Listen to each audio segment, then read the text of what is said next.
Neutral জায়গা পালন করছেন। আপনি প্রশাসন, আপনি নিউট্রাল দায়িত্ব পালন করছেন। আপনি কেন কেলেম করছেন আমাকে? ঢাকা বিশ্ববিদ্যালয় কেন্দ্রীয় ছাত্র সংসদ নির্বাচনের সময় ছাত্রদল সমর্থিত প্যানেলের জিএস প্রার্থী ছিলেন তানভীর বারী হামিম। নির্বাচনে ৫,২৮৩ ভোট পেয়ে দ্বিতীয় অবস্থানে ছিলেন তিনি।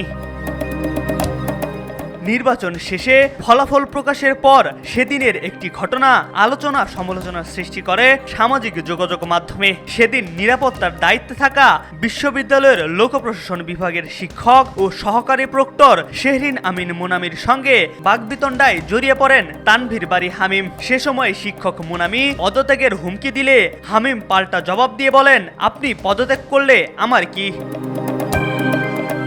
এ ঘটনার পর থেকেই সামাজিক যোগাযোগ মাধ্যমে বিষয়টি নিয়ে তুমুল আলোচনা সমালোচনা শুরু হয়। সম্প্রতি এই ঘটনা নিয়ে একটি ইউটিউব চ্যানেলের টক শোতে হাজির হয়েছিলেন তানভীর বারী হামিম ও শিক্ষক শেহরিন আমিন মুনামি। শিক্ষকের সঙ্গে এমন ব্যবহারের জন্য দুঃখ প্রকাশ করেন ছাত্রদলের এই নেতা।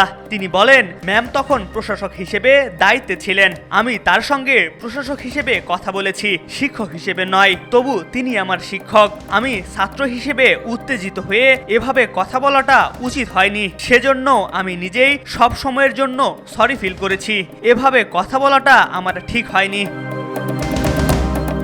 ঘটনাটি একটি বিষয়ের প্রতিক্রিয়া নয় বলেও জানিয়েছেন হামিম। তার ভাষ্য, নির্বাচনের দিন সকাল থেকে একাধিক অনিয়ম ও আচরণবিধি লঙ্ঘনের অভিযোগ পাওয়া যাচ্ছিল। সেসব বিষয়ে সামগ্রিকভাবে পক্ষপাতের অভিযোগ তোলা হচ্ছিল। মুনামি ম্যামের বিরুদ্ধে এককভাবে কোনো পক্ষপাতের অভিযোগ করা হয়নি। তানভীর বারী হামিম আরো বলেন, আমি তখন প্রতিবাদ করেছি, তিনি আমার শিক্ষক সেই হিসেবে নয়। আমি প্রতিবাদ করেছি প্রশাসনিক কর্মকর্তা হিসেবে। কিন্তু একজন প্রশাসনিক কর্মকর্তার কাছে যেভাবে প্রতিবাদ করা উচিত, আমার প্রতিবাদের ভাষা ঠিক ছিল। এম আর আকাশ, আজকাল।